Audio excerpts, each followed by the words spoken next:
దేవుని నామానికి మహిమ కలుగును గాక. మరి కూడి వచ్చి మీ అందరూ కూడా నా హృదయపూర్వక తేజ నువ్వు కూడా కూర్చుంటే బాగుంటుందేమో. అయితే మరి తల్లి గడ్డం సత్యావతి, మరి వాళ్ళ హస్బెండ్ ఏసుకరావు ఉన్నారు కదమ్మా. మా చర్చిలో మేము అలా పిలిచేవాళ్ళని. చిన్నప్పుడు నేను ఇంతే ఉండేవాడిని. వాళ్ళిద్దరు మందిరానికి వచ్చేవారు. సైకిల్ మీద ఇద్దరు వచ్చేవారు అనమాట. సైకిల్ మీద తీసుకొచ్చి ప్రార్థనలు ఆల్ నైట్ అని మా చర్చిలో తెల్లవారు కూడా దేవుడి దగ్గర గోజాడతారు. మా కుటుంబ సభ్యులు బాగుండాలి, నా కుటుంబ పుట్టిన పిల్లలు బాగుండాలని నెలకు ఒకసారి ప్రార్థన జరుగుతుంది చర్చిలో. అలాగే మన చుట్టూ ఉన్న వాళ్ళందరూ కూడా బాగుండాలని కోరుకుంటారు. అలాగే నెలకు ఒకసారి ప్రార్థన జరుగుతుంది తెల్లవారులు. ఆ ప్రార్థనకి మీ సత్యవతి అమ్మ వాళ్ళ ఆయన గారు ఇద్దరు భోజనం చేసి చక్కగా 8:30, 9 గంటలకి సైకిల్ మీద వచ్చేవారు అనమాట. నేను ఏళ్ళ దగ్గర కూర్చున్నాను చిన్నప్పుడు ప్రార్థనలు. కూర్చున్నప్పుడు కూడా కుటుంబ సభ్యులు బాగుండాలి, వాళ్ళందరూ కూడా చర్చికి రావాలి. వాళ్ళు ఏ రకంగా దేవుని అంగీకరించారు మీ అందరూ తెలుసు కదా. చెట్టు మంచి పడిపోయినప్పుడు ఎన్నో గుళ్ళు తిరిగారు, ఎన్నో అక్కడక్కడ అన్నీ తిరిగారు. కానీ ఎక్కడ వాళ్ళకి ఏమీ మంచి జరుగుతుందని వాళ్ళకి మనసుకు అనిపించలే. యేసుప్రభు నమ్ముకుంటే మంచి జరుగుద్దని వాళ్ళు అనుకున్నారు. అలాగే లేవలేని పరిస్థితి నుంచి మరలా హైదరాబాద్లో పని చేసుకునే ఓపిక ఆ యేసుప్రభు ఇచ్చాడు. అది గ్రహించారనమాట వాళ్ళు. ఆ యేసు గారు ఈ సత్యవతి గారు ఇద్దరు అది గ్రహించడం వల్ల ఏమైందంటే యేసుప్రభుని అంగీకరించి బాప్తీసం తీసుకున్నారు. బాప్తీసం ఎందుకు తీసుకున్నారంటే ఇంకెవరు మాట్లాడకండి, ఇలా వచ్చి కూర్చు పైకి వచ్చి సరే అయిపోయింది. ఇంకా ఇది చూడండి. యేసుప్రభుని ఎందుకు అంగీకరించారంటే ప్రపంచంలోకి వెళ్ళా ఈ బైబిల్ని చూసారా, ఈ బైబిల్ అత్యధికంగా ప్రింట్ అవుతుంది. అలాగే భారతదేశంలో ఎంతోమంది సైంటిస్టులు ఉన్నారు, ప్రపంచంలో ఎంతోమంది మేధావులు ఉన్నారు. వాళ్ళందరూ కూడా ఏం చెప్తారంటే క్రీస్తు పూర్వం అని చెప్తారు. ఇప్పుడు నేను కనిపెట్టిన ఈ షర్ట్ని నేను కనిపెట్టాను, నేను ఊరుకుంటానా? కోర్టుకి వేస్తాను. ఇది నాది, నా బ్రాండ్, ఇది నేను తయారు చేశాను, అతని పేరు వేసుకుంటున్నాడు అని చెప్తాను. అలాగే ఎంతోమంది మేధావులు ఉన్న సైంటిస్టులు ఉన్న ఈ ప్రపంచంలో క్రీస్తు పూర్వం అని చెప్తారు. అంటే దానికి ఏంటి, అందరూ కూడా మేధావులు ఏంటి, ప్రపంచం మొత్తం కూడా యేసుప్రభు భూలోకానికి వచ్చాడని అంగీకరిస్తున్నారు. క్రీస్తు పూర్వాన్ని సంబోధిస్తారనమాట. అంటే ఈ భూమి మీదకి యేసుప్రభు వచ్చాడు. అలాగా మన సత్యవతి, మన యేసు గారు అంటే మీ చనిపోయిన ఎవరైతే కుటుంబం యేసుప్రభుని అంగీకరించారు, వాళ్ళు నిజదేవుని అంగీకరించారు. ఎందుకంటే వాళ్ళ మరణ స్థితిలో వాళ్ళు యేసుప్రభు దగ్గరికి వస్తే వాళ్ళ మరల ఆరోగ్యంగా ఉండి యేసుప్రభుని అంగీకరించి మరల వాళ్ళు పని చేసుకోవడం దేవుడు మంచి ఓపిక ఇచ్చాడనమాట. అలాగే మనం ఈరోజు చేయాల్సింది ఏంటంటే, ఇది ఒక మతం అయితే కాదు అమ్మా, ఇది మతం కాదు. అందరూ కూడా ఇది ఒక మంచి మార్గం, ఒక పుస్తకం, మంచి మార్గం దిశ నిర్దేశం చేసే పుస్తకం ఇది. రీసెంట్గా పోయిన ఆదివారం మా పాస్టర్ గారు ఏం చెప్పారు చర్చిలో, బైబిల్లో ఒక మాట ఉంటుంది, పక్కటి ఎముక నుంచి తీసి నరుణ్ణి దేవుడు తయారు చేశాడని. అంటే ఒక మనుషుని పక్క ఎముక నుంచి తీసాడని. తీసినప్పుడు ఇతనికి పెయిన్ రావాలిగా, నొప్పి వస్తుంది కదా. ఇవాళ ఒక స్త్రీ పిల్లల్ని కనాలంటే ఎంతో బాధ. పూర్వం అంట ఈ ఇంజక్షన్లు, ఈ మెడికల్ అంత టెక్నాలజీ లేనప్పుడు రంపం తీసుకొచ్చి పురుళ్ళు ఎలా పోసంటే రంపం కోసేసేవారంట. 10 మందికి ఆపరేషన్ చేస్తే దాంట్లో 2-3 బతికేవారంట.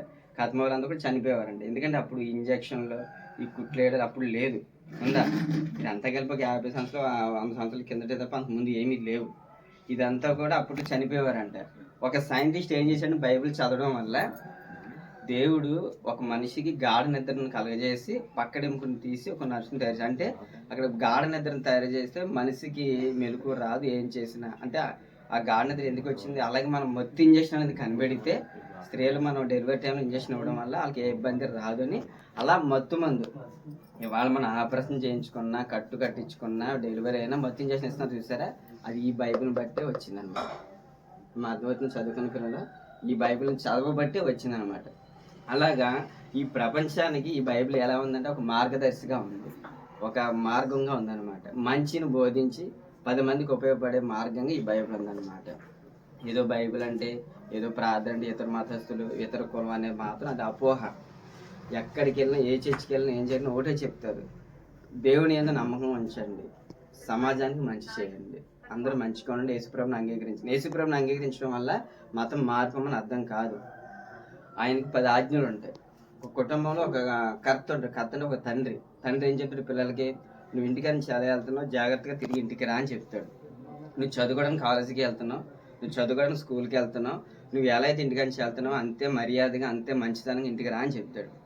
అలాగే యేసుప్రభుడు బైబిల్లో మనం ఎలా బ్రతకాలి, మన తోటివారితో ఎలా మెలగాలి, సహోదరి భావంతో ఉండాలి, నీ పొరుగువాడిని ఏదో ఆశించవద్దు అని ఇలాగా కొన్ని పదాలు ఉంటాయి అన్నమాట. ఇవన్నీ నేర్చుకొని మంచిగా బ్రతకమని ఈ బైబిల్ చెప్తుంది. అంతేగాని వేరే రకంగా ఇది మతం కాదు. అమ్మ దయచేసి అర్థం చేసుకోండి. మీరు ఏ ఇబ్బంది వచ్చినా ఈ పుస్తకం ఒకసారి చదవండి, దేవుని తలుచుకోండి, ప్రార్థన చేసుకోండి, మీకు అంతా మంచి జరుగుద్ది. దానికి చక్కటి ఉదాహరణ ఏంటంటే మన సత్యవతమ్మ వాళ్ళ ఆయన, వాళ్ళకి కష్టకాలంలో దేవుని తెలుసుకున్నారు. వాళ్ళు దేవుని తెలుసుకోగానే వాళ్ళకి మంచి జరిగింది, అంతే కదా. అలాగే మీరు కూడా మీ కుటుంబ సభ్యులందరి కోసం ఇప్పుడు వాళ్ళు ప్రార్థన చేసేవారు. అది అవునన్నా కాదన్నా పిల్లల కోసం మాత్రం ఇప్పుడు అప్పుడు ఆయన నాకే ఉండేవాడు అనుకుంటే నేను ఇంటుండేవాడిని. వాళ్ళు ఎప్పుడు ప్రార్థన చేసేవారు. మీరు ఎక్కడున్నా యేసుప్రభుని ఎప్పుడైనా ఇబ్బంది వచ్చినా కష్టం వచ్చినా తలుచుకోండి, దేవుడు మంచి చేస్తాడు. ఇది మాత్రం మంచి మార్గం. మీ దగ్గర ఉంటే కనుక దీన్ని ట్రై చేసి చదవండి. ఎప్పుడైనా ఖాళీగా ఉన్నప్పుడు మీ ప్రాంతాల్లో మీరున్న ఏరియాలో ఎక్కడ చర్చికి వెళ్ళండి. చర్చికి వెళ్తే అక్కడ మీరు చూడండి వాళ్ళు ఏం చెప్తున్నారు.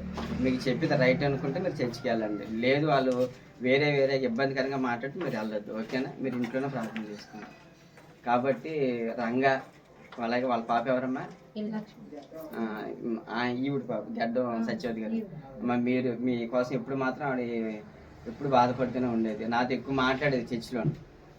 యేసు గారు కూడా చర్చిలో ఏదైనా ఇలా అట్టుబొలు కానీ పలహారం ఏదైనా ఇస్తే నాకు ఇచ్చేవారు. వాళ్ళు నాకు ఇచ్చిన తినమనేవారు, అంటే చిన్నతనంగా ఉండేవాడిని అనమాట అప్పుడు. అలాగా తల్లిదండ్రులు ఇద్దరు కూడా చాలా మంచివారు.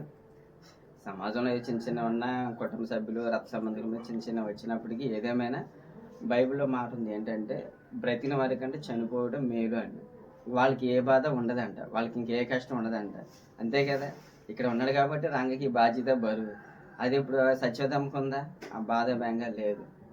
కానీ మనం చనిపోయినా మన క్రియలు వెంట వస్తాయంట. మా ఫాస్ట్ గారు చెప్పారు ఏంటంటే చనిపోయినప్పుడు వాని క్రియలు వాని వెంట వచ్చును. మనం ఈ భూమి మీద బ్రతికేది మా అంటే 20, 60, 80 అంటే 3 రోజులు ఇంకా అయిపోయింది మన జీవితం అంతే. నాకు తెలిసి ఇక్కడ వాళ్ళు అందరం కూడా 40+ లేదా 30+, ఇంకా 3 బదులు అయితే మన జీవితాలు అయిపోతాయి. ఒకడు చనిపోయిన తర్వాత వాని క్రియలు వాని వెంట వస్తాయి అన్నమాట. వాని క్రియలు అంటే మనం చేసే మంచి పనులు, చెడ్డ పనులైనా వస్తాయండి. మంచి పనులు మనకు కూడా వస్తాయి. మంచి పనులు ఎలా వస్తాయంటే మనం ఈరోజు చెప్పుకుంటున్నాం, ఆ తల్లి పిల్లల కోసం ఎక్కువ బాధపడింది. తను బ్రతికిన 50 సంవత్సరాలు లేకపోతే 40 సంవత్సరాలు 60 సంవత్సరాలు పిల్లల కోసం ఎక్కువ ఇబ్బంది పడింది. అంటే అది మంచితనమే కదా. నా మాట వింటలేదు కదా అని వదిలేసి లేకపోతే వేరే రకంగా చేయొచ్చు, కానీ చేయలేదు. వాని క్రియలు వాని వెంట వస్తాయి అన్నమాట. మనం బ్రతికి కొంత సమయం అంటే ఈ 60 లేకపోతే ఈ 70 సంవత్సరాలు కూడా మంచిగా బ్రతికి ఒకరితో చెప్పించుకోకుండా 10 మందికి చెప్పే విధంగా బ్రతికి మీ కుటుంబ సభ్యులను సత్యవతమ్మకి యేసు గారికి మంచి పేరు తీసుకురావాలని కుటుంబ సభ్యులను మనస్ఫూర్తిగా కోరుకుంటూ ఈ అవకాశం ఇచ్చిన మీ అందరికీ అలాగే దైవజనులు నా వందనాలు.